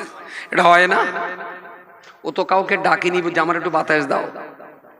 পৃথিবীতে আমার কেন তো এমন কোন বিপদ মুসিবত নেই যে বিপদে, যে মুসিবতে আমি আমার আপনজন পরিচিত অপরিচিত কাউকে পাইনি, এমন কোন বিপদ নেই, নেই নেই। মানুষ কোথাও না কোথাও কাউকে না কাউকে পেয়ে গেছে। ইয়েস, আমি তো সেই দিনের কথাই বলছি। ইয়াউমা ইয়াফিরুল মারউ মিন আখিহি ওয়া উম্মিহি ওয়া আবিহি ওয়া সাহিবাতিহি ওয়া বানিহি। আমার আল্লাহ কোরআনের ভিতরে বলে দিয়েছেন, ইয়াউমা ইয়াফিরুল মারউ মিন আখিহি ওয়া উম্মিহি, ভাই তার ভাইকে দেখে পালিয়ে যাবে, মা তার বেটাকে দেখে পালাবে, সন্তানকে দেখে বাপ পালিয়ে যাবে, ওয়া সাহিবাতিহি ওয়া বানিহি, ব্যবসায়ী পার্টনার বন্ধু বান্ধব তারা পালিয়ে যাবে, এমনকি বাপ মায়ের ছেলেও বাপ মাকে দেখে পালিয়ে যাবে। সেদিন আর কেউ কারো হবে না, সেদিন কেউ কারোর কথা মনে রাখবে না। তবে কেতাবে যেটা পাওয়া যায়, যাদের বিচার হয়ে যাবে, বিচার হয়ে যাওয়ার পরেতে ও বান্দা যখন নিজে জান্নাতে যাওয়ার সার্টিফিকেট পেয়ে যাবেন, ওই রকম সময়তে বান্দা ভালো খালিস নেককার আল্লাহ ওয়ালা বাপ এবং মায়ের সন্তান যদি হয়ে যায়, তাহলে নিজে ছাড় পাওয়ার পরেতে নিজের বাপ এবং মায়ের জন্য বেটারা চেষ্টা করবে। তবে নিজের বিচার হয়ে যাওয়ার পর, হওয়ার আগ পর্যন্ত কারোর কথা কেউ ভাববে না, কেউ কারোর কথা ভাববে না। 500 বছর পরে আল্লাহ বলবেন, এ বিশ্বজাহানের রাজত্ব একমাত্র আমি আল্লাহ আমার, তোমরা অযথা কেন সেই রাজত্ব নিয়ে মারামারি করে মরছ? জানো না রাজত্বটা আমার? আল্লাহর এই জবাবের পর আল্লাহ এবার আবার ইসরাফিলকে জীবন্ত করে বাঁশিতে ফুৎকার দিতে বলবেন, ইসরাফিল ফেরেশতা বাঁশি দেবেন, এই মানুষ নতুন করে আবার জীবন্ত হবে। এবারে শুরু হবে ময়দানে মাহশার। এতক্ষণ যা হয়ে গেল ওগুলো কিয়ামত, ধ্বংস, প্রলয়কাণ্ড। তারপরে হবে হাসরের মাঠের বিচার। বিচার, সেই বিচার কতজন করবেন? কতজন বিচারক হবে? আলাইসাল্লাহু বিআহকামিল হাকিমিন। সেই বিচারকের বিচার কি করে হবে? পৃথিবীর মানুষ তারা বিচার করে মানুষের বাইরের কাজকাম দেখে। পৃথিবীর যিনি মালিক হবেন তিনি তো কারো বাইরের দেখে বিচার করবেন না। আল্লাহ পাক তিনি বিচার করবেন মানুষ পাপ কাজটা করেছিল, এর বিচার যেমন হবে। আবার পাপ কাজ করার সময় ওর কলবের ভিতরে কোন চিন্তা ছিল, যেমন বাইরের বিচার তেমন ভিতরের বিচার। বুঝতে পারেননি? কখনো কখনো আমাদের দেশের বিচারকের বিচারে নিরপরাধ মানুষ ফেঁসে যায়, দোষী না, কিন্তু বিচারে জেল হয়ে গেছে। কি রকম হয়েছে? একটা মানুষ রাস্তায় পড়েছিল, তারে তুলে নিয়ে হসপিটালে ভর্তি করে সে ভর্তি করে দিয়েছে। এখন সেই লোকটার জ্ঞান ফিরেই ও বলছে আমার পকেটে না 10,000 টাকা ছিল। বুঝতে পারেননি? তা সে কেনা নিলে, তাহলে তা তো বলতে পারবো না। ও ডাক্তার ভর্তি করে স্কেডা, তাহলে সেই ভর্তি এই তার নাম আর ফোন নম্বর, তাহলে তোর একটু ডাকো দিন ডাক্তার। ওর ডেকেছে, বলছে ভাই তুমি আমার তো এরম কোলে করে হসপিটালে নিলে, তার পকেটে যে 10,000 টাকা ছিল তুমি লেছো? বলছে না তো ভাই, তোর বাঁচানোর জন্য আমি তখন ছটফট করতে যে আমি টাকার খোঁজ করবো। তাহলে না ভাই তুমি টাকা লেছো, আমার টাকাটা দাও।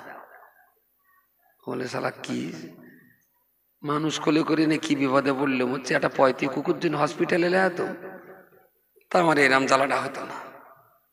এখন এ তো বলতে হবে আমি লেইনি, ও বলছে না তুমি লেছো। এখন যদি কেস ঠুকে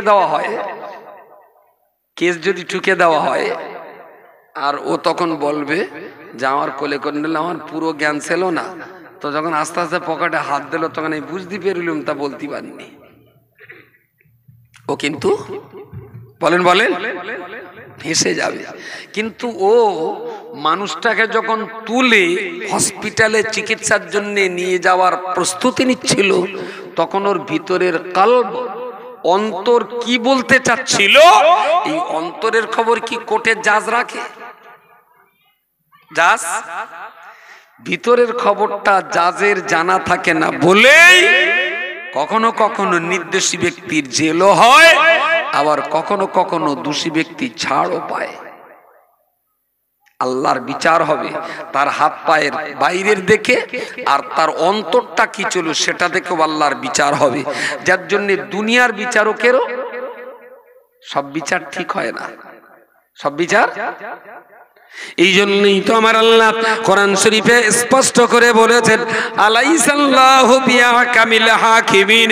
হে বান্দা শোনো, দুনিয়া যারা সাধারণ মানুষ আমি আল্লাহ ওদের যেমন বিচার করব। এই দুনিয়ার জমিনে যারা আসামি ফরিয়াদের বিচার করত, দুনিয়াতে যারা আসামি ফরিয়াদের বিচার করত, আমি আল্লাহ পাক রব্বুল আলামিন দুনিয়ার বিচারকদের বিচার করতে যা ভুল হয়েছিল, হাসরের মাঠে আমি আল্লাহ দুনিয়ার বিচারকদেরও বিচারক আমি আল্লাহ বিআহকামিল হাকিমিন। ওরে আমি আল্লাহ শুধু আসামি ফরিয়াদের বিচারক নই, দুনিয়াতে যারা বিচার করে আমি আল্লাহ তাদেরও বিচারক। আল্লাহর শাহী দরবারে হয়তো সাধারণ মানুষ তো সাধারণ আসামি, আল্লাহ এদের বিচার করবেন।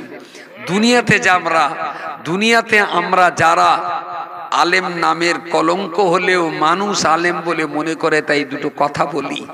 মানুষ আমাদের বিশ্বাস করে, মানুষ আমাদের সমীহ করে, মানুষ আমাদের শ্রদ্ধা করে, মানুষ রাস্তায় দাঁড়ালে আমাদের ছুটে এসে সালাম করে। তাই চেষ্টা করি মানুষের এই প্রেম ভালোবাসার বিনিময়ে ঋণটা শোধ করার। কি দরকার ছিল ৮৬টা মাদ্রাসা করার? কি দরকার ছিল ১৩টা মাদ্রাসা করা মেয়েদের জন্য? কি দরকার ছিল ২০০-র অধিক মডেল চালানো? আল্লাহ কি আমার গলায় গামছা দিয়ে বলেছে এই কাজগুলো না করলে তোর গলায় পাদে মেরে ফেল দেবো? আল্লাহ কি আমার কোনো চাপ চোখ দিয়েছে যেইগুলো তোর করতেই হবে? যদি আল্লাহ আমার চাপ দেয় তাহলে আমিও তো বলতেই পারি আল্লাহ আরো তো অনেক আছে, তার কাছে চাপ দেয় না কেন? শুধু আমার বা চাপ দিতে যাবে কেন?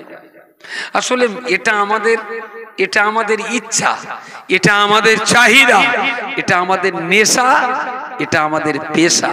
কেন না জনগণ যেভাবে ভালোবেসেছে, এই ভালোবাসার বিনিময়ে ঋণটা শোধ করতে হবে, দেনাটা শোধ করতে হবে। কিসের দেনা? না আমার বাবা পরের বাড়িতে রাখালি করে খেতেন, রাখালি করে খেতেন। আমার বাবা পাট বাগানের পাটের অলের পাট দেওয়া থেকে আর বীজ ভাঙা, নাঙল চষা সমস্ত কাজ তিনি করতেন। আর তিনি এই অসম্ভব রকমের কষ্ট মেহনত করে আমাদেরকে পড়িয়েছেন। আমি চৈতে মাদ্রাসায় পড়েছি, আমি বাদুড়িয়া মাদ্রাসায় পড়েছি, আমি বসিরহাট আমিনিয়া সিনিয়র মাদ্রাসাতে পড়েছি, আমি কলকাতা আলিয়াতে পড়েছি। এই যে আমিনিয়া মাদ্রাসায় পড়েছি, বাদুড়িয়াতে পড়েছি, চৈতে মাদ্রাসায় পড়েছি। আমার বাবার তো তখন ক্ষমতা ছিল না যে মাসে ৩০০ টাকা খাওয়া খরচা আমার বাপ দিতে পারতেন না। ক্ষমতা ছিল না আমার বাবার, দিতে পারতেন না। কাদের পয়সা খেয়েছি? না মাদ্রাসায় তৎকালীন যুগে যারা দান করেছে সেই পয়সায় আমরা খেয়েছি। তো জনগণের পয়সা খেয়ে যখন আজকে এই জায়গাটায় এসছি, জনগণের সেই পয়সাটা রিটার্ন দেওয়ার সময় এসেছে। আমার কথা বলা যায়নি? সেই পয়সাটা এখন ফেরত দিতে হবে জনগণকে। দায়বদ্ধতা এটাই যে দেশের জনগণ যদি যাকাত, ফিতরা, সাদকা, হাদিয়া, মান্যতার নফল দানের টাকা যদি না দিতেন, আমিও মাইকে বসতে পারতাম না, মুফতি সাহেবও বক্তা হতেন না, আর রজব আলী সাহেবের তো বক্তা হওয়ার কোনো কথাই আসে না। আমার বাবার তুলনায় রজব আলীর বাবা আরো অসহায় ছিল, আরো অসহায় ছিল। রজব আলী যখন আলিম পরীক্ষা দিচ্ছে তখন পরের টাকায় বই কেনা, পরের টাকার কেতাব কিনে রজব আলী সাহেব পড়েছেন। সুতরাং ইতিহাস ভুলে গেলে হবে না। আমি বলতে ভালোবাসি, আমার ভালো লাগে। ছোট বয়সে 10 বছরে যখন আব্বা আমাকে চৈতে মাদ্রাসায় ভর্তি করে দিয়েছিলেন, তখনকার দিনে আমার মনে আছে আব্বা 10 টাকা দিতেন, 2 মাস 3 মাস থাকতে হবে। আর তখন 1 পিস করে পাউরুটি, ওই পাউরুটি 4 আনা করে দাম ছিল। এখন কত পাউরুটি পাওয়া যায়? কত? 5 টাকা 6 টাকা। আমি যখন চৈতে পড়তাম তখন ওই রুটির দাম ছিল 4 আনা। আর বাড়ির থেকে চৈতে যাওয়ার জন্য খোলাপাতায় আসতাম, 30 পয়সা বাস খরচা, আর ওখান থেকে 50 পয়সা নিত চৈতে মাদ্রাসা। এটা হলো ফুল ভাড়া। আর কখনো কখনো ড্রাইভার কন্ট্রাক্টর ভালো হলে 30 পয়সাটা নিত 10 পয়সা, আর 50 পয়সাটা নিত 20 পয়সা। এই ছিল আমাদের ভাড়া। তো মাদ্রাসায় যেতাম, আব্বা 10 টাকা দিতেন, আর প্রতিদিন সকালে 1টা করে পাউরুটি খেতাম। যেহেতু মাদ্রাসায় তখন 2 বার ভাত দিত, সকালের ওই পাউরুটি একটু চিনি দিয়ে পানিতে গুলে ওই পাউরুটিকে সকালের খিদেটা নিবারণ করতে হবে। এখন মাদ্রাসায় গেলি সে ঘোড়ার ডিমে 1টা করে পাউরুটি, সে তো যেন হাতির জলস্থির গালে কলার দানা দেওয়া ফেনা হচ্ছে। সে ভাত খাওয়া, পান্তা খাওয়া অভ্যেস, থালা, সে পাউরুটিতে কিছু হচ্ছে না, বিরাট খিদে লাগে। তা বেশ কিছুদিন ওই 1টা 2টো 3টে করে রুটি খাতে সে টাকা গেছ ঘোড়ার ডিম, 1 সপ্তাহের ভেতরে 10 টাকা শেষ। এইবার কি হবে? খিদের জ্বালায় তো কোনো লাইন পাচ্ছি না। এখন যে রান্না করে ওর সঙ্গে একটা ভালো ওই মগ ছিল, একটা মগ নে সেই রাঁধে জমাত ভাই, আমার বিরাট খিদে লেগেছে, তুই ফ্যান খানিক টিটি দিবি ভাই, আমি নুন দেখাবো। জমাত ভাই বেশ 1 মগ ফ্যান আর নোংরা জায়গায় না ফেলে ওতে দেশে, তাতে নুন, কাঁচা পেঁয়াজ আর ঝাল, শালা সে খালি না নেশা হবে। কি দারুণ একটা মজা, সত্যি মজা ফ্যান খাওয়া। তো খেতে লাগলুম ওই ফ্যান, দেখলুম 1 মগ খেয়ে দেহ বেশ ভালোই ভালোই দারুণ শক্তি পাচ্ছি আমি। তো প্রতিদিন খাই, জমাত আবার দেখে তো শালা রেক্ষসের মতন খাচ্ছে, তা শুধু ফ্যান খাবে? ওই ভাতের ভেতরে আবার 2-1 মুঠো ভাতও দিয়ে দিত ফ্যানের ভেতরে। ভালোই চললো, আমার ভালোই চললো। তাহলে আজকে আমি 4 চাকার গাড়ি চেপে বেরিয়ে মাইকের সামনে বক্তৃতা করে জমাত আলীর হাতের ফ্যান খাওয়ার কথা তো ভুলে গেলে হবে না ভাই। পাবলিক যদি মাদ্রাসায় চাঁদা না দিতেন, চাল ছাড়া তো ফ্যান তৈরি হতো না, তাই না? এটা আপনি বলতেই পারেন, যে ফ্যান কুকুরি খায় সেই ফ্যান আপনি খেয়েছেন? আমি হ্যাঁ খেয়েছি। তবে কি বাবার অসম্ভব রকমের শাসন ছিল, তাই অসম্ভব রকমের। খিদের কষ্টে বাড়ি আসবো, আব্বা বললেন বাড়ি যাবি তো তোর বাড়ি তুলে যাব না, এখানে জ্যান্ত কবরস্থানে পুঁতে রেখে যাবো। বাবার ওই মেজাজে আর দ্বিতীয়বার বলার সাহস হয়নি যে বাড়ি যাবো। বুঝিয়ে নিল আমি যখন থাকতেই হবে, ফ্যান টান যা পাবো গড়ে খাবো। আজকের পাবলিক তাড়া করে একটা মাছের মাথা খাওয়ার জন্য, রাগও ধরে, শালা মাছের মাথা গেলাচ্ছ, যেদিন ফ্যান চেট তুলবে সেদিন কোথায় মারাচ্ছিলে? সেদিন দেখতে পাবনি একটু। এইরকম মাছের মাথাগুলো যদি সেই দিন দিতে, তাইলে আমার আর ফ্যান খাতি হতো না। জীবনের ইতিহাস ভুলতে পারেনি বলেই জামিয়া, ইতিহাস ভুলতে পারেনি বলেই খাদিজা, ইতিহাস ভুলতে পারেনি বলেই জীবনতলা, ইতিহাস ভুলতে পারেনি বলেই হাড়োয়া, ইতিহাস ভুলতে পারেনি বলেই জেবুন্নেসা, ইতিহাস ভুলতে পারেনি বলেই চিশতিয়ার দক্ষিণ বরিনিয়া শানপুকুরের মাদ্রাসা। সেই ইতিহাস মাথায় রেখে যে জাতির ঋণ শোধ করতে হবে, জাতির পয়সা খেয়ে আল্লাহ যতটুকু জ্ঞান আমাদের দিয়েছেন, এই জ্ঞানের শত সহস্র গুণ বেশি মানুষকে আমার বিতরণ করতে হবে। তো চেষ্টা করেছিলাম সবাই মিলে, ধীরে ধীরে ধীরে ধীরে বহু মানুষের স্বতঃস্ফূর্ত সাহায্য সহযোগিতায় আজকে ফলে ফুলে সুশোভিত অল ইন্ডিয়া সুন্নাতুল জামাত। বক্তৃতা করার লোক পশ্চিমবঙ্গে অভাব নেই। সিলসিলা তো করছেন, সিলসিলা করছেন, আমি একবারও খারাপ বলবো না। তে তার নীতি আদর্শের উপরে মাদ্রাসা গড়তেই পারে। আমাদের অত্যন্ত শ্রদ্ধাভাজন মুহাদ্দিস নাসিরউদ্দিন চাঁদপুরি সাহেব কি সুন্দর করে দেওবন্দীদের একটা মাদ্রাসা তৈরি করলেন, বুঝতে পারেননি? তিনি দেওবন্দি, আমি ফুরফুরাবি। তার আদর্শ তার কাছে, আমার আদর্শটা আমার কাছে। ফুরফুরা সেলার যখন বড় বড় হাঙর আর কুমির আসে, ওই সমস্ত হাঙরদের একটু ধরে বলেন দিন যে হাঙর তুই তো আজ করে 22,000 টাকা লেগালি এই মাদ্রাসাটা করে দেখা। সিলসিলার ভিত্তি প্রস্তর মজবুত হয় তো প্রতিষ্ঠানে, বুঝতে পারেননি? আমি দায়িত্ব নিয়ে বলছি, কোথায় আসাম, কোথায় ত্রিপুরা, কোথায় মুর্শিদাবাদ, কোথায় মালদা, কোথায় বকখালি আর কোথায় গঙ্গাসাগর। সেদিন ভোরবেলা কোথায় যে বোধহয় ডায়মন্ড হারবার থেকে দাওয়াতে ফিরছি, আস্তে আস্তে চম্পাটির ওখানে ফজর হয়ে গেছে, ফজরের রক্ত। বললাম কুচি উজুটা যখন রয়েছে রাখ, আওয়াল ওয়াক্তে নামাজটা পড়লি, তাই গাড়িতে চলতে চলতে উজু জাবান কেটে ফের নামাজ পড়তে আবার উজু করে মরতে যাবেন, তা রাখ এই উজুতি নামাজটা পড়িলেই রেখেছি। গিয়েছি, মুয়াজ্জিন সাহেব আজান ঝাড় দিচ্ছে, একটু পরেই দেখি একজন ছুটে এসে দাঁড়িয়ে রয়েছে আমার পিছনে। সালাম ফেরালাম, ও হামাগুড়ি দিয়ে বসি, আসসালামু আলাইকুম হুজুর, ভালো আছেন? আমি বলছি কে তুমি? তাহলে হুজুর আমি জামিয়ার ছাত্র। সুবহানাল্লাহ। ভিতরটা যেন আনন্দে ঢেউ খেলে যাচ্ছে। যে জামিয়া তৈরি করার জন্য এত কষ্ট, এত গালিগালাজ, এত অপমান, এত লাঞ্ছনার, এত গঞ্জনা, আহারে সেই জামিয়ার ফসল আজ তিলে তিলে গোটা বাংলার অলিতে গলিতে ছড়িয়ে যাচ্ছে। আল্লাহ যদি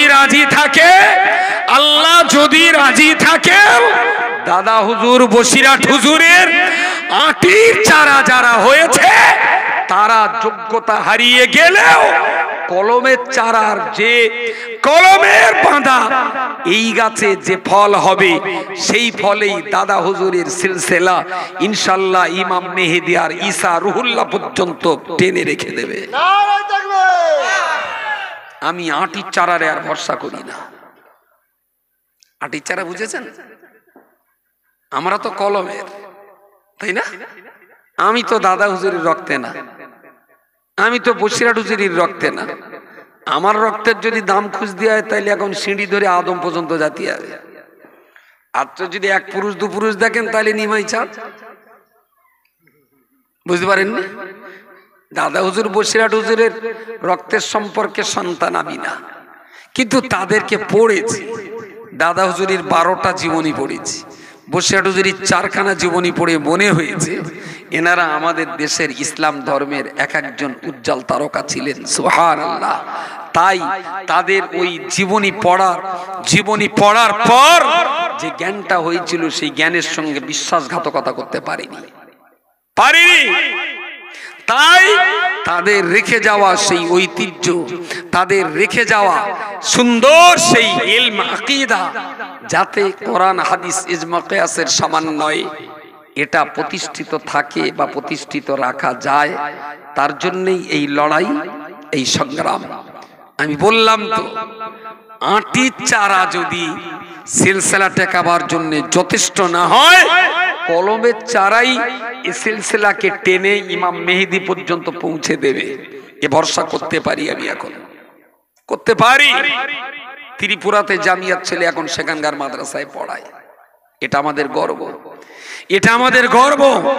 হাওড়া, হুগলি, মালদা, মুর্শিদাবাদে প্রচুর পরিমাণ মসজিদে, প্রচুর মাদ্রাসায় আমাদের জামিয়াত ছেলেপেলেরা এখন পড়াশোনা করাচ্ছেন, ইমামতি করছেন। এসো, সুতরাং এ ব্যাপারে এখন আর ঘাবড়াবার কিছু নেই। আর যারা যারা যারা ওই এখনো তিরিং বিড়িং করছে, এখনো কিছু করবে, আর 2-5 বছর করবে, তারপর আর করবে না। কারণ এই জন্যে এই খাদিজা, ফাতেমা, জীবননেসা, আমিনিয়া মাদ্রাসাতুল বানাত, চিশতিয়া মাদ্রাসাতুল বানাত, এই মেয়েদের মাদ্রাসাগুলো থেকে যা প্রোডাকশন হচ্ছে, ওদের এখন ঘরে বাইরে মাথায় হাত। বুঝতে পারেন না? আমার বিরুদ্ধে বলবে, কিন্তু মসজিদে গেলে নামাজ পড়তে হবে, মুফতি সাহেবের ছাত্রের পিছনে এক জ্বালা। বুঝতে পারেন কি বলেছি? ও যে বাড়ি এসে স্বস্তিতে শোবে, তাও সুযোগ হবে না। ভালো একটা টাইটেল পাস করা মেয়ে নেবেন, তাহলে এখন রজব আলী সাহেবের পায়ে তেল মলতে হবে। বুঝতে পারেননি? শুরু হয়ে গেছে বলো খেলা। এই কিছুদিন আগে তা তো এরকম 12টার দিকে ফোন করে বলছে, হুজুর ভালো আছেন? আমার হ্যাঁ ভালো আছি। মা, কে তুমি? তা বলছে, হুজুর আমি অমুক। তখন জানছি তোমার বাড়ি কি, একটা গ্রামের নাম বলেছে, আমি তো বুঝতেই পারছি না। বলছে, হুজুর আমার বাপের বাড়ি অমুক জায়গায়, আমি এখন শহুর বাড়ি। চিনতে পেরেছি ওর ভয়েস শুনে, আমি তুমি অমুক? তা বলছে, তা তুমি ওখানে কেন? তা বলছে, কেন আমার বিয়ে হয়েছে। তা আমি স্বাভাবিক যেরকম বলি, আমি লেহারা তোরে যে কোম্পানি ধরিয়ে দিয়েছে সে আবার কিরকম আমাদের মতন হবেন তো? তাহলে তো হুজুর দুবেলা আপনাদের নিয়ে ঝগড়া হচ্ছে। বলি কেন? ও বলতেছে ও দল করা যাবে না, আর আমি বলছি ওই দলটাই ভালো দল। তাই বলছি, তা তোর ভাবভঙ্গি কিরকম যাচ্ছে, জেদ পেকেটা? তাই তো হুজুর শুধু স্বামী হয় তাই, তা নাহলে কবে হেরিয়ে দিত। বলছে শুধু স্বামী বলে সব উত্তর মুখের উপরে দিতে পারছি না, তবে ধীরে ধীরে যাচ্ছে। আমি লক্ষণ কিরাম ঠেকতেস বল? তাহলে তো হুজুর খুব ঠেলি আবার জামিয়ায় পাঠাবো। সুবহানাল্লাহ বলেন। বাইরে এসে মসজিদে নামাজ পড়তে গেলি আঙ্গা ইমামের পেছনে পড়তে হবে, ঘরে গিয়ে শুতে গেলি আমার কোম্পানির সঙ্গে বাস করে তো শুতে হবে। যাই বাড়ি কোথায় যাবি?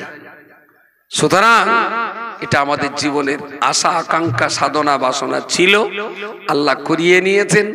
দোয়া করেন যেন বংশ পরস্পর দাদা হুজুর বসিরহাট হুজুরের এই আদর্শের উপরে অসংখ্য আলিম আলেমা হাফেজা জাহেদা আবিদা বান্দা বান্দি আল্লাহ যেন তৈরি করার ক্ষমতা আমাদের তকদিরে নসিব করেন। বলুন আল্লাহুম্মা আমিন। মুফতি সাহেব রজব আলী সাহেব এসেছেন। আর কেউ আছে আমজাদ ভাই? কম দামি বক্তা যখন আর 3-4টা লিলি পাই। তো মাওলানা এসেছেন, তার আলোচনা আপনাদের শুনতে হবে। আশেপাশে যারা আছেন তাদেরকেও মজলিসে আসার জন্য অনুরোধ করছি। আর আমার তো এই আগে মুসা কালিম, তারও গলা ছিল ভালো, দেখতেও ভালো। রজব আলীর দেখতে আমার মতন ভালো না, কিন্তু ওর গলাটা আবার আছে, বুঝতে পারেননি? ওর আবার গলাটা আছে, আলহামদুলিল্লাহ। আচ্ছা সেকেন্দার পীর, আচ্ছা ঠিক আছে। তো ওর সবক আমি লিখতে হবে না, আমার সবক লিখতে হবে। মুফতি সাহেব এসেছেন, তার আলোচনা আপনারা ধীর স্থির ভাবে শুনুন আর আমার জন্য দোয়া করুন। আসসালামু আলাইকুম ওয়া রাহমাতুল্লাহি ওয়া বারাকাতুহু।